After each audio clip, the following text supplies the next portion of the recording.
My name is Mara, and the day my parents tried to trade my organ for my brother's life was the day I finally understood what I meant to them. It started with the sound of beeping monitors and the weight of hospital lights burning into my eyes. I woke up groggy, ribs aching, with the taste of metal in my mouth. I didn't even know why I was there yet. The nurse noticed me stirring and said softly, "Don't sit up too fast." My vision cleared just enough to see my parents, standing near the doorway. They weren't looking at me. They weren't crying. They weren't even worried. They were whispering to the doctor with forced desperation, but I could tell. Something was wrong. When they noticed I was awake, Mom rushed over with a shaky smile. "Sweetheart, you're okay. You just fainted. They brought you here for tests." I knew she was lying. My mother's lies always sounded too calm. "Where's Liam?" I asked my older brother. Their golden child. Their world. Mom's face tightened. Dad cleared his throat. "He's in critical care. Liver failure. It got worse this morning." My stomach dropped. I loved my brother, but loving him had never saved me from being treated like I was. Extra. The daughter they never wanted but got stuck with. The one they kept in the background while they worshipped their son's achievements. The nurse returned with papers. "We're prepping her for the compatibility test," she said. "We need consent." "Compatibility test?" I frowned. No one answered. The nurse realized I had no idea. "Your parents didn't tell you? We're checking if you're a match for a partial liver transplant." My heart stopped. Mom's hand tightened around mine. "Mara, please. Your brother needs this. You're healthy, young, strong. And if I'm a match, then you'll save him," Dad said like it was the simplest thing in the world. Like it wasn't surgery. Like it wasn't dangerous. Like I didn't matter. Fear pulsed through my body. "Don't I get a choice?" Mom's expression changed. Not angry, worse, disappointed. "A choice? When your brother's life is on the line?" I felt suddenly small again. Like I was 12 years old and being told to hand over my birthday money because Liam deserves a treat more than you. The nurse interrupted, sensing tension. "We need to run the tests. It's urgent. They took blood. Ran scans. Asked questions." My legs shook the whole time. I didn't know if I was hoping to be a match or praying not to be. When I came back to the room, I heard them before I saw them. Dad was talking to the doctor. "If she's a match, we'll sign off immediately. We don't need her permission. She's 19, still under us." The doctor hesitated. "She is legally an adult." "We're her parents," Mom snapped quietly. "She'll do it."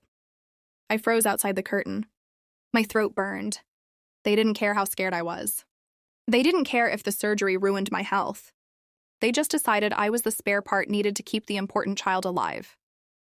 The doctor noticed me standing there. The conversation died instantly. "Why are you talking like I'm a donor already?" I whispered. Dad forced a smile. "Sweetheart, don't make this harder than it is. Families make sacrifices." "Only me," I said. "You only ever ask me." Mom's voice softened, but her eyes didn't. "You're not being fair. Your brother is dying," a timer went off. The doctor checked his pager. "Results will be ready soon." They left us alone. Mom instantly started pacing. Dad kept muttering about timelines and surgery, prep and risk. Percentages. I sat still. On the hospital bed, hugging my knees, trying not to crumble. Hours passed, but it felt like minutes. The doctor finally came back holding a folder. My parents practically lunged toward him. "Is she a match?" Dad asked. "Tell us now." The doctor exhaled. "Yes, she's a strong match." My parents turned to me with relief so overwhelming. It made me nauseous. Mom grabbed my shoulders. "Thank God. Mara, you're saving your brother." I shook my head slowly. I need time to think." "Think?" Dad's voice cracked like a whip. "Think about what?" "About my life, my future. My body." Mom closed her eyes like I was being dramatic. "Mara, stop. You don't even use your potential. Liam does. He has a career, a purpose, a future family someday. And I don't." "You're still figuring things out," she said. "You'll bounce back." "He won't." My chest felt tight like someone had placed a hand around my lungs. "Why am I always the one who has to lose something so you can save him?" Mom snapped. "Because you're strong enough." "No," I said. "Because you think I'm disposable." Dad stepped in. "If you refuse this, you're killing your brother. Just understand that. The words hit harder than any slap. I turned away from them. I couldn't breathe. I needed air. I walked into the hallway, gripping the railing to steady myself. A few minutes later, I saw someone approaching. Liam's fiancée, Emily. Her face was streaked with tears. Mara, can we talk? I nodded stiffly. She pulled me into a corner away from cameras and nurses. I heard your parents, she whispered. They don't care if you get hurt. They're acting like your life doesn't matter. It doesn't, I murmured. Not to them. She shook her head sharply. Listen to me. If you say yes to this surgery, they won't stop. They'll take and take and take until there's nothing left of you. He's my brother, and you're not a tool, she said, voice breaking. Please don't let them bully you into this. Before I could answer, my mom stormed down the hallway, face red with fury. Mara! We need to discuss the surgery timing. Emily stepped between us. She's not ready yet. Mom glared at her. This is a family matter. Stay out of it. She is family, Emily said. And she deserves a say. Dad arrived seconds later, eyes cold. Enough. Mara, sign the consent form now. I stepped back. Stop pressuring me. Mom's voice dropped to a whisper. If you walk away from this, you'll never be part of this family again. A weight lifted inside me, confusing. Terrifying, but real. Maybe I never was. Dad's jaw tightened. Don't be selfish. I'm scared, I whispered. That's not selfish. Before they could answer, an alarm started blaring down the hall. Nurses sprinted past us. Someone shouted, Code Blue, room 417. Liam's room? My parents panicked and ran after them. Emily gasped and followed. I couldn't move. My knees felt weak. My heart hammered so loud it echoed. Minutes felt like hours. Finally, the doctor came out, face grim. We stabilized him, he said. But he's declining fast. If we don't perform the transplant tonight, he won't make it. My parents turned to me with wild, desperate eyes. Mom whispered, Please, you have to do this. You're his only chance. I felt tears burning down my face. Emily grabbed my hand. Mara, whatever you choose. Choose it for you. The doctor stepped closer. If you agree, we prep you immediately. Everyone stared at me. My parents with entitlement. Emily with fear. The doctor with urgency. My whole body trembled. I opened my mouth to answer. And then the doctor's phone buzzed. He checked it, frowned deeply, then looked at me in a way that made my skin crawl. Mara, I need to speak to you privately. Right now. Dad tried to push forward. Anything you say to her, you can say to us. No, the doctor said firmly. This is about her. Only her. My stomach twisted. His eyes were too serious. Too heavy. Too knowing. What's going on? I whispered. The doctor gestured for me to follow him into a side room. I stepped inside, nervous, confused, heart pounding. He closed the door behind us. Then he looked straight at me and said the one sentence that shattered everything. I thought I knew about my family. Mara, your medical records don't match what your parents told you about your birth. My breath caught in my throat. What are you talking about? He took a slow breath. There's something you need to know before you agree to this surgery. Something your parents have been hiding from you for 19 years. My entire body froze. What did they hide? The doctor opened the file in his hand. Mara, you're not biologically related to them. My mind went blank. My vision blurred. And before I could say anything, before I could even breathe, he turned the page, then stopped, eyes widening in shock. Oh my God, there's more. The moment my father said those words, the room tilted. My vision blurred. It felt like my own heartbeat was choking me from the inside. The doctor froze mid-sentence. Excuse me, what did you just ask? My mom stepped forward like she was negotiating a car price. Her kidney? We want to know if we can transfer it to our son instead. He's older. He has a future. She's young. She'll recover. My voice wouldn't come out. My tongue felt glued to my mouth. Dad added, she's already injured.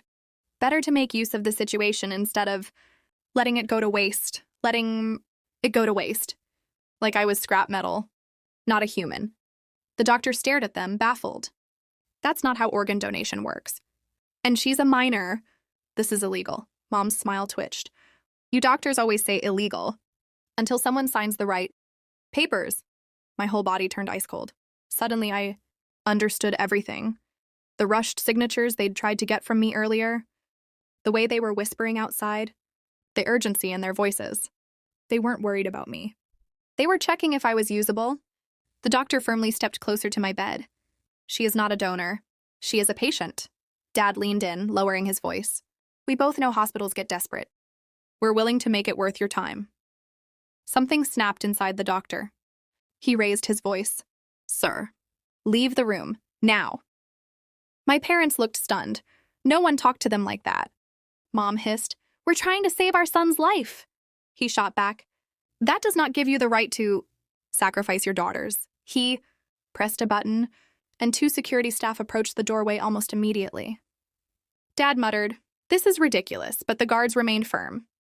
The doctor turned to me. She stays. You leave. My throat finally unlocked. Don't leave me, I whispered. Terrified, not because I wanted them, but because I feared what they'd do next. Mom scoffed. Stop being dramatic. We're coming back once this doctor gets over himself. The guards escorted them out while they cursed under their breath. As soon as the door shut, I broke. Everything I'd buried for years, every ignored moment, every time they made me feel like a burden, suddenly made sense. I wasn't their daughter. I was their backup plan. The doctor sat beside me, gentle but careful. You're safe. No one can touch you without consent. Do you understand me? I nodded, but tears still spilled. They didn't even ask if I was okay, I whispered. They didn't even look at me. He hesitated. Do you have any other family? Anyone else who cares about your well-being? I swallowed. My brother, but he's the reason they want my kidney. Anyone else? No. He exhaled softly like he already expected that. I'm calling social services. Panic rushed through me. No, please, if they find out, they'll kill me. Not literally, but he stopped me carefully. They already tried to trade your organ. That is literal danger. He left to make the call. And I sat alone listening to the hallway sounds, beeping machines, distant voices, rolling carts. Every sound felt sharper, like my senses were waking up after years of being numb. 20 minutes later, my parents stormed back in with a different doctor they'd cornered somewhere. Mom pointed at me. Doctor, this child is confused. She doesn't know what she wants. We're her parents. You don't get to separate us. Before the doctor could respond, a woman in a navy blazer walked in behind them. Social worker. My mother went pale. Who called you? She hissed. We're fine. We're handling a family matter. The social worker ignored her and walked straight to me. Sweetheart, my name is Alicia. Do you feel safe with your parents right now? My lips parted, but fear squeezed everything shut. Mom glared at me. Dad's jaw was tight. I felt like I was back in our living room. Quiet, small, trapped. But then Alicia said something that cracked the shell around me. You're allowed to say the truth. Looked at my parents, the people who raised me, fed me, punished me, ignored me, compared me to my brother, used me when they needed something, discarded me when they didn't. I opened my mouth. No, I whispered. Alicia's face softened. You don't feel safe? No, Mom lunged forward. She's lying. Dad added, she's hysterical. You people love turning kids against their families. Alicia stood. Sir, ma'am, step back. Mom pointed at me with shaking anger. After everything we've done for you, this is how you repay us? The doctor from earlier returned with security. They need to leave, now. My mom screamed, We're not the villains! Our son is dying. My voice rose before I could stop it. You were willing to kill me to save him. The whole room went silent. Dad froze. Mom's expression collapsed into something ugly, something she'd kept hidden for years. You don't understand family, she said quietly, venomously. You never did. Dad grabbed her arm. Stop. Security escorted them out as she shouted, We should have never adopted you. The world dropped out from under me. Adopted? Alicia turned sharply. Is that true? They didn't answer, just let the guards pull them away while Mom kept screaming about fairness and sacrifice and loyalty. I felt the air leave my lungs. Everything I knew about who I was shattered. Alicia sat beside me again. Honey, did you know you were adopted? I shook my head, numb. No. Did they treat you differently growing up? Always. She nodded like she'd already pieced the entire puzzle together. You're not going back home tonight. A thick, trembling breath escaped me. What happens now? Before she could answer, my hospital door swung open again, and my older brother stepped in. Not the selfish, cruel version I imagined. He looked terrified. Is it true? He whispered. They tried to take your kidney? I stared at him, unable to speak. He rubbed his face. I didn't know. Tessa, I swear I didn't know. They told me the doctors were running tests. They never said it was you. My voice cracked. You weren't supposed to know. They were doing it behind your back. He stepped closer. I need to tell you something. Something they hid from both of us. My heart pounded. What? He looked like he was about to break. Mom and Dad, they never adopted you to love you. They adopted you for one reason. My voice barely came out. Why? He swallowed hard, eyes full of guilt. You were adopted because you were a perfect medical match for me. My chest tightened. What are you talking about? When you were born, your birth records show the same rare blood markers I have.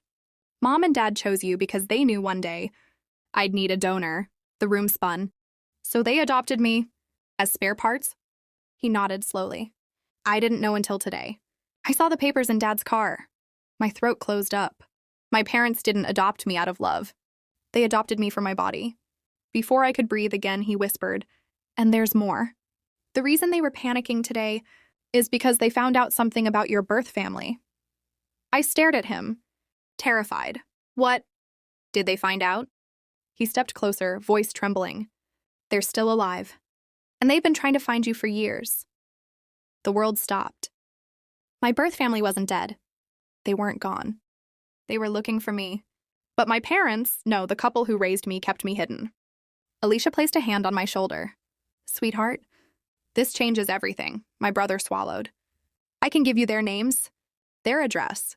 I felt my pulse in my ears. My entire identity was cracking open. And before I could ask anything else, the hospital alarm suddenly blared. Code red flashed on the screen outside my door. Nurses ran. Security sprinted past the hallway. Alicia shot up. Stay here. My brother looked out the door, then back at me with fear all over his face. Tessa, I think Mom and Dad just did something insane, I whispered. What did they do? He looked at the chaos building in the hallway. They're trying to take you. Right now.